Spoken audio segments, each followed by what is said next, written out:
Assalamualaikum warahmatullahi wabarakatuh. Perkenalkan, nama saya Kaulia Ganda dari Keperawatan 1B. Di sini saya akan menjelaskan tentang obat sistem saraf pusat.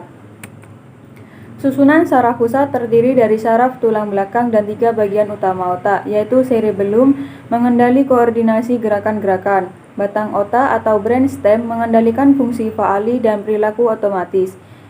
Selanjutnya, cerebral hemisphere, fungsi-fungsi utama lainnya otak berhubungan dengan bagian tubuh lainnya melalui susunan saraf periferal.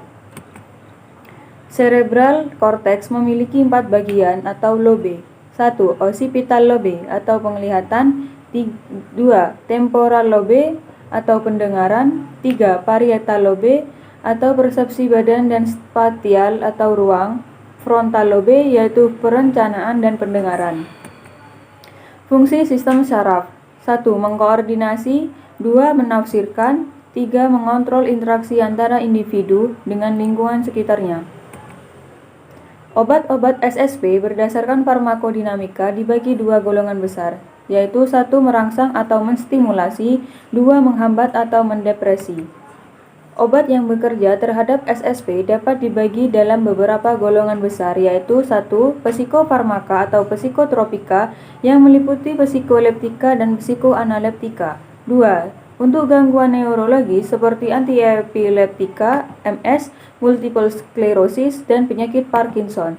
3. Jenis yang memblokir perasaan sakit yaitu analgetika, anestetika umum, dan lokal. 4. Jenis obat vertigo dan obat migrain.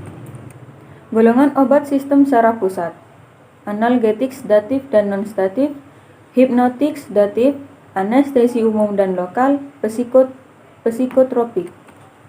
Analgetik yaitu zat-zat yang mengurangi atau menghalau rasa sakit tanpa menghilangkan kesadaran.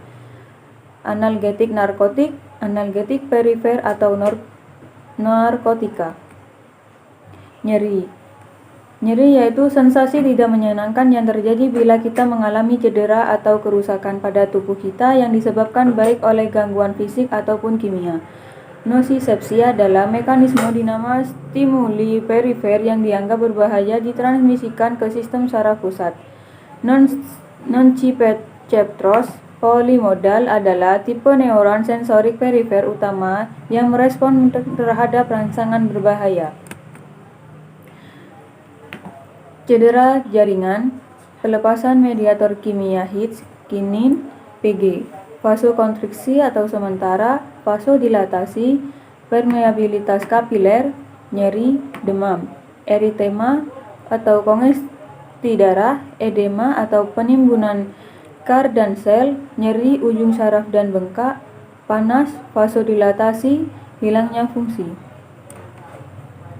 Mekanisme umum penghambatan nyeri: 1. Merintangi terbentuknya rangsangan pada reseptor nyeri perifer dengan analgetik perifer. 2. Merintangi penyaluran rangsangan di saraf-saraf sensoris. 3. Blokade pusat nyeri di susunan saraf pusat dengan analgetik sentral. Analgetik opioid atau narkotik, disebut juga opioida atau mirip opiat, adalah zat yang bekerja terhadap reseptor opioid khas di susunan saraf pusat. Tubuh dapat mensintesa zat-zat opioidnya sendiri, yakni zat endorfin atau kelompok polipeptida endogen yang terdapat di cairan cerebrospinal. Berdasarkan kerjanya dapat digolongkan yaitu 1. Agonis opiat, 2. Antagonis opiat, 3. Kombinasi. Reseptor opioid, reseptor yang dianggap bertanggung jawab untuk sebagian besar efek analgesik opioid dan beberapa efek yang tidak ingin yang besar. Reseptor berperan pada saraf perifer. Reseptor berkontribusi terhadap analgesia pada tingkat spinal dan dapat menimbulkan sedasi dan disporia. Contoh, morfin, efek samping terhadap SSP. Analgesia meningkatkan toleransi terhadap rasa sakit. Antagonis opioid, antagonis murni termasuk naloxone atau short acting dan naltrexone atau long acting. Naloxone tidak mempengaruhi ambang nyeri, digunakan untuk mengobati overdosis opioid atau untuk meningkatkan pernapasan pada bayi baru lahir. Obat analgesik perifer atau non-anarkotik, yaitu paracetamol, salisilat, asetosal, salisilamid, dan benorilat. Penghambat prostaglandin atau ibuprofen, derivat-derivat pirazolin, yaitu aminofenazon, derivat-derivat antranilat, yaitu mefenaminat, dan lainnya, yaitu benzinamin. Penggunaan: 1. Efek analgetik, meringankan atau menghilangkan rasa nyeri. 2. Efek antipiretik, obat yang menurunkan suhu badan. 3. Efek anti radang atau antiinflamasi, yaitu zat-zat ini digunakan untuk rasa nyeri yang disertai peradangan. Efek samping.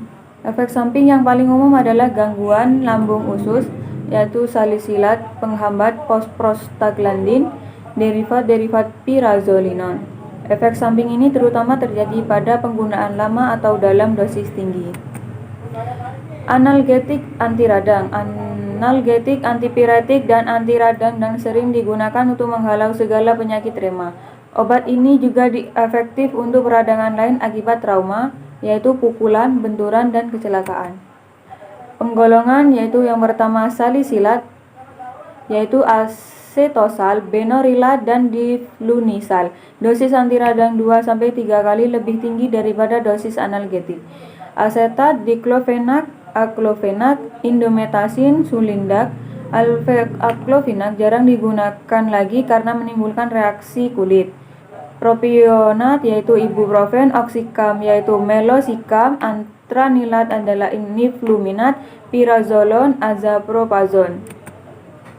Mekanisme kerja. Cara kerja NSAID sebagian besar berdasarkan hambatan sintesa prostaglandin di mana kedua jenis siklooksigenasa diblokir. Efek samping secara umum. Efek samping mual, muntah, nyeri lambung, gastritis. Obat yang banyak menimbulkan keluhan lambung serius adalah indometasin, piroksikan. Reaksi kulit, ruam, dan urtikaria, diklofenak, dan sulindac. Enzim siklooksigenase 1, lambung, usus, ginjal, platelet. 2. Siklooksigenasa 2, yaitu inflamasi. Farmakodinamik, yaitu efek analgesik, menghambat sintesis PGE dan PGI. Efek antipiretik, memperbaiki fungsi termostat di hipotalamus, hambatan sintesis prostaglandin E2, meningkatkan pengeluaran keringat, vasodilatasi perifer. Efek antiinflamasi, hambatan sintesis prostaglandin E2 dan prostacyclin, tidak menghambat migrasi sel. Hipnotik sedatif. Sedatif adalah substansi yang memiliki aktivitas moderat yang memberi efek menenangkan. Hipnotik adalah substansi yang dapat memberikan efek mengantuk yang dapat memberikan onset serta mempertahankan tidur. Klasifikasi obat hipnotik sedatif, yaitu 1. Benzodiazepin, barbiturat, golongan obat non-barbiturat, non-benzodiazepin. Terima kasih. Sekian penjelasan dari saya. Kurang lebihnya mohon maaf. Wassalamualaikum warahmatullahi wabarakatuh.